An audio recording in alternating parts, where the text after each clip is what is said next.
दोस्तों आप देखेंगे मेरे पास एक सिंगल फेज समरसेबल का स्टार्टर है जो आप देख पाएंगे कि ये जल गया है। मैं इसको आपको खोल के दिखाऊं। अंदर से आप देख पाएंगे ये स्टार्टर मेरा जल गया है। किस तरीके से इस स्टार्टर के कनेक्शन किए जाते हैं इसका सर्किट डायग्राम को देख करके प्रॉपर तरीके से मैं वीडियो में एक्सप्लेन करूंगा और एनिमेशन से भी आपको कनेक्शन करके समझाऊंगा कि किस तरीके से इसके कनेक्शन किए। जितने भी कंपोनेंट्स एक स्टार्टर में यूज किए जाते हैं सारे कंपोनेंट मैंने आपको यहाँ दिखाए हुए हैं। आप देखेंगे सबसे नीचे जो है ये कनेक्टर है जहाँ हम फेज और न्यूट्रल देते हैं और यहीं से मोटर के लिए जो 3 तार लेकर के जाते हैं वो लेके जाते हैं। इसी कनेक्टर के ऊपर आप देखेंगे तो यहाँ एक ओवरलोड रिले है। इसको मैं थोड़ा सा आपको हटा के दिखाऊं तो आप देखेंगे यहाँ एक डबल पोल का कॉन्टैक्टर है। मैं थोड़ा सा ऐसे जूम करके दिखाऊं तो आप देख पाएंगे ऊपर 2 पोल हैं, नीचे 2 पोल हैं और यहाँ कॉइल के भी 2 पॉइंट हैं जहाँ A1 और A2 2 पॉइंट इसके कॉइल के हैं। ये ओवरलोड रिले को मैं दोबारा से लगा देता हूँ। दूसरी साइड में आप देखेंगे यहाँ 2 कैपेसिटर लगे हुए हैं, एक स्टार्ट कैपेसिटर है और दूसरा हमारा रन कैपेसिटर है। जिस भी स्टार्टर के अंदर आपको 2 कैपेसिटर दिखाई देते हैं वहाँ जो आपके पुश बटन होते हैं NONC पुश बटन, रेड और ग्रीन पुश बटन, इनको आप देखेंगे तो जो ग्रीन पुश बटन होता है इसके अंदर 4 पॉइंट होते हैं। मैं प्रॉपर तरीके से आपको प्रैक्टिकल भी दिखा दूं। जैसा आप देख पाएंगे मेरे हाथ में ये एक NO पुश बटन है जिसके पीछे आप देखेंगे तो 2 NO कॉन्टैक्ट लगे होते हैं और दूसरा आप देखेंगे तो मेरे पास NC पुश बटन है, इसके पीछे सिर्फ एक कॉन्टैक्ट लगा हुआ है। तो ये एनिमेशन से मैं इसका NONC दोबारा से लगा देता हूँ। अब आपको इसका सर्किट डायग्राम दिखाता हूँ। उसमें आप देखेंगे कि इस सर्किट डायग्राम के अंदर थोड़ा सा मैं इसको जूम कर दूँ तो आप देख पाएंगे सबसे पहले हमारा फेज और न्यूट्रल दोनों तार गए हैं हमारा कॉन्टैक्टर के अंदर, लेकिन फेज वायर में आप सीरीज में यहाँ देखेंगे एक एम्पियर मीटर लगा हुआ है। एम्पियर मीटर भी आपको प्रैक्टिकली अभी दिखा देता हूँ। आप देख पाएंगे मेरे पास एक एम्पियर मीटर है, एक वोल्ट मीटर है। इसके पीछे 2 पॉइंट होते हैं जिसके अंदर हमें फेज वायर कनेक्ट करना होता है सीरीज में। और जो आप वोल्ट मीटर देख रहे हैं इसके अंदर आपको न्यूट्रल और फेज देने होते हैं जो पीछे वाले 2 पॉइंट हैं इनके अंदर। एनिमेशन में देखेंगे इस कॉन्टैक्टर के बाद यहाँ ओवरलोड रिले लगा हुआ है। ओवरलोड रिले से सप्लाई आउट होकर के सीधा हमारा मोटर के जो टर्मिनल हैं R/B, तो रेड वायर पर हमारा जो फेज है वो आ गया है और B वाले तार पर न्यूट्रल आ गया है। तो मैं इसको एक बार हटा देता हूँ और आपको एनिमेशन से कनेक्शन करके दिखाता हूँ।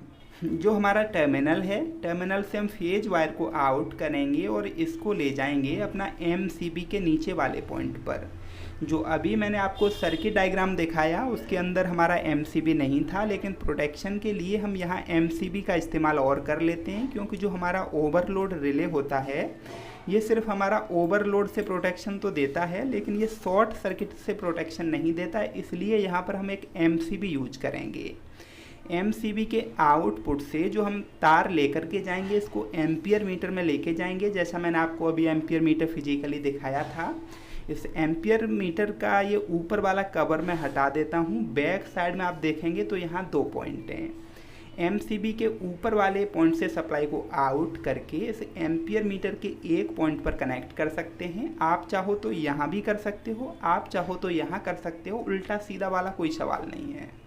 अब यहाँ से सप्लाई को आउट करके इसको लेकर के जाना है जो हमारा कॉन्टैक्टर है इसके ऊपर वाले पॉइंट में। कॉन्टैक्टर के नीचे ओवरलोड रिले लगी है, कॉन्टैक्टर के नीचे जो ओवरलोड रिले है यहाँ से सप्लाई को आउट करके जो कनेक्टर के अंदर R पॉइंट है हम यहाँ कनेक्ट कर देंगे। आप देखा कि फेज वायर का हमने वायरिंग कर लिया है प्रॉपर तरीके से और अभी तक आपको कोई दिक्कत नहीं हुई होगी। कनेक्टर से सप्लाई MCB में गई, यहाँ से अपना एम्पियर मीटर में, इसके बाद अपना कॉन्टैक्टर, ओवरलोड रिले और फिर से हमारा कनेक्टर में आ गया। एज इट इज हमें न्यूट्रल का वायरिंग करना है तो न्यूट्रल का वायरिंग करने से पहले जो हमारा एम्पियर मीटर मैंने ऊपर से हटा दिया है इसको लगा देता हूँ। अब न्यूट्रल वाला जो कनेक्टर है यहाँ से न्यूट्रल वायर को उठाएंगे और इसको भी ले जा करके हम अपना कॉन्टैक्टर के ऊपर वाले पॉइंट में कनेक्ट कर देंगे। ओवरलोड रिले से आउट करके इसको B वाले पॉइंट पर कनेक्ट कर देंगे जहां हमारा कनेक्टर लगा हुआ है। आपने देखा कि हमने पावर वायरिंग समझ लिया है। एक स्टार्टर के अंदर पावर वायरिंग कैसे करते हैं, उम्मीद है कि ये आप आज के बाद कभी नहीं भूलेंगे, बहुत सिंपल है।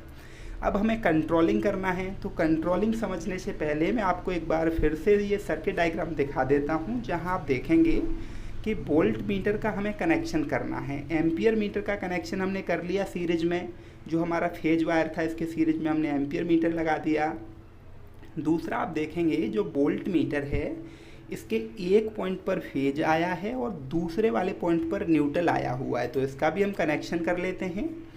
जो हमारा यहाँ वोल्ट मीटर है इसको मैं हटा देता हूँ। इसके भी पीछे आपने 2 पॉइंट जैसा अभी फिजिकली देखा, तो फेज वायर हम यहीं से उठा करके इसके एक पॉइंट पर लगा देते हैं। जब हम वायरिंग करेंगे उस कंडीशन में जो हमारा फेज वायर है इसको MCB से हमें लगाना होगा। ऐसा नहीं है कि भैया यहाँ कट मार दिया टैप लगा दिया, ऐसा हम नहीं करते हैं।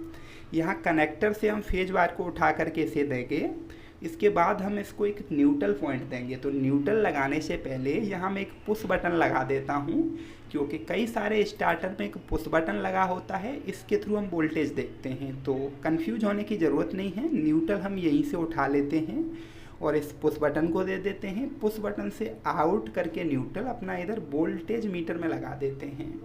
अगर आप इस पुश बटन को लगाना न चाहें तब भी कोई दिक्कत वाली बात नहीं है, सीधा न्यूट्रल हम इसके अंदर लगा देंगे। कुछ इस तरीके से हमारा न्यूट्रल का कनेक्शन हो गया अपना वोल्टेज मीटर के पीछे वाले पॉइंट में। अब ये वोल्टेज मीटर भी मैं लगा देता हूँ जैसा आपने देखा।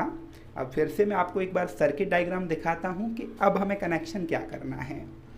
तो अब जो हमें कनेक्शन करना है वो कंट्रोलिंग का कनेक्शन करना है। तो कंट्रोलिंग के लिए आप देखेंगे फेज वायर ही हमारा जो ओवरलोड रिले है इसके 95 नंबर पॉइंट में आया हुआ है और 96 नंबर पॉइंट से सप्लाई आउट होके जो हमारा रेड पुश बटन है, जो हमारा NC पुश बटन होता है, उसमें आया हुआ है। तो मैं एक बार दिखा देता हूँ आपको।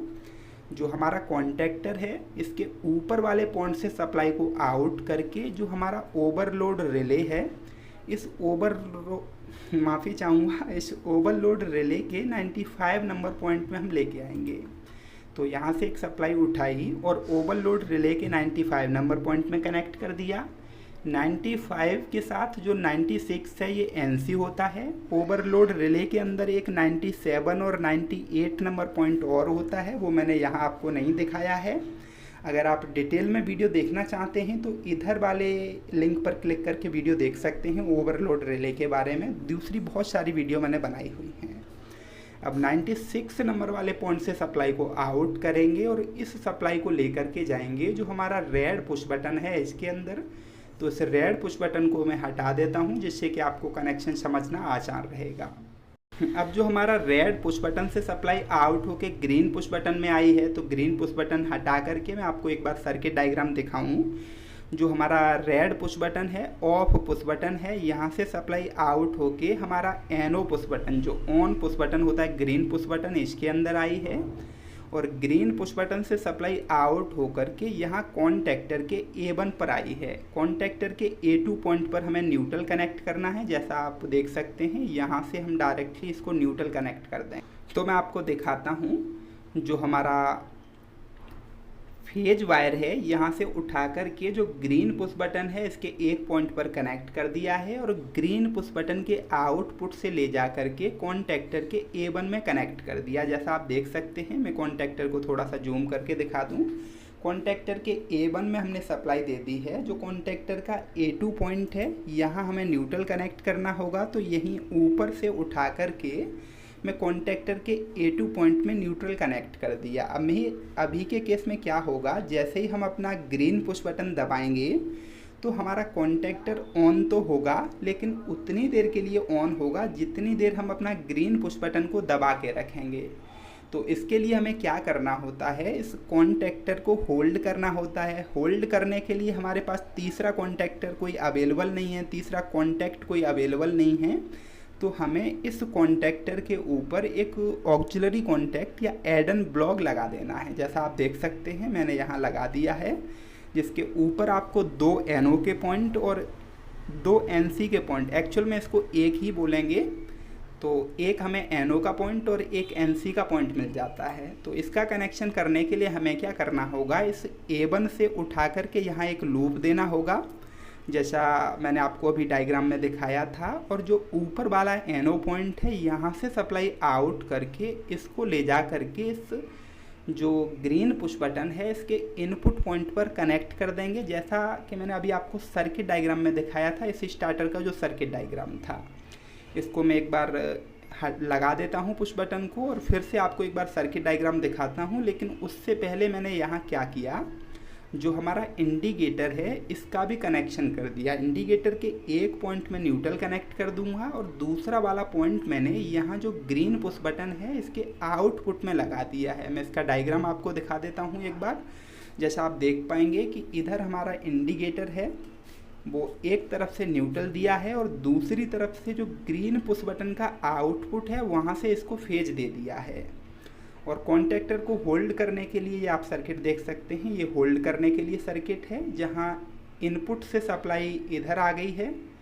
जैसा मैंने आपको दिखाया कि ग्रीन पुश बटन के इनपुट पर सप्लाई ले जा करके कनेक्ट कर दी थी एनो वाली, और जो A1 पर लगी हुई थी सप्लाई, जैसा आप देख सकते हैं A1 यहाँ है, A1 वाली सप्लाई को एनो में कनेक्ट कर दिया था।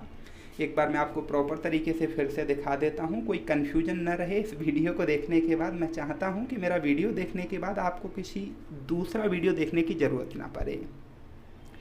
A1 से एक लूप दे दिया है मैंने एनो में। अब जैसे ही हम अपना ग्रीन पुश बटन दबाएंगे कॉन्टैक्टर हमारा ऑन होगा, और जैसे ही कॉन्टैक्टर ऑन होगा तो ये एनो वाला पॉइंट NC बन जाएगा और यही सप्लाई हमें इधर वाले पॉइंट पर मिलेगी। यहाँ से उठा करके हमने सप्लाई को क्या किया था, रेड पुश बटन से आउटपुट वाली सप्लाई के अंदर कनेक्ट किया है। अब रेड पुश बटन NC है तो कंटिन्यू सप्लाई यहाँ तक आ रही है। अब ये वाली सप्लाई हमारा कॉन्टैक्टर के यहाँ तक जा रही है। जैसे ही अपना ग्रीन पुश बटन छोड़ेंगे तो कॉन्टैक्टर हमारा ऑन रहेगा। माफ़ी चाहूँगा, मेरे गले में थोड़ा सा खराश है। दोस्तों अब हम कैपेसिटर का वायरिंग समझ लेते हैं। कैपेसिटर का कनेक्शन करना बहुत आसान है। मैं आपको एक बार सर्किट डायग्राम दिखाऊं तो आप देख पाएंगे। मैं थोड़ा सा इसको जूम कर देता हूं। जो हमारा कैपेसिटर है, यहाँ एक रन कैपेसिटर है और दूसरा हमारा स्टार्ट कैपेसिटर है। रन कैपेसिटर यहाँ आपको दो सिंबल दिखाए हैं इस सर्किट डायग्राम में, क्योंकि कभी कभी क्या होता है हमारा रन कैपेसिटर हमको नहीं मिलता है तो दो कैपेसिटर हम पैरेलल में लगा देते हैं। रिक्वायर्ड नहीं मिलता है उस कंडीशन में हम दो लगाते हैं। अब जो हमारा ओवरलोड रिले का आउटपुट है, यहाँ से एक तार यहाँ आया है अपना कैपेसिटर में, जैसा आप देख सकते हैं। ओवरलोड रिले के आउटपुट से एक फेज वायर हमारा रन कैपेसिटर में गया है, और रन कैपेसिटर ये बीच में आप देखोगे तो ये कैपेसिटर का सिंबल है।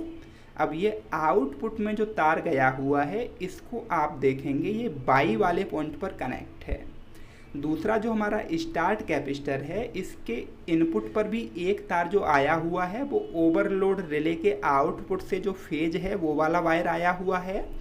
लेकिन जो स्टार्ट कैपेसिटर का आउटपुट है ये डायरेक्टली बाई वाले पॉइंट पर कनेक्ट नहीं है, इसके बीच में एक एनो पॉइंट कनेक्ट है। जैसा मैंने आपको बताया कि हमें 2 पॉइंट वाला ग्रीन पुश बटन लेना होता है, तो ये स्टार्ट कैपेसिटर का आउटपुट पहले ग्रीन पुश बटन पर जाता है।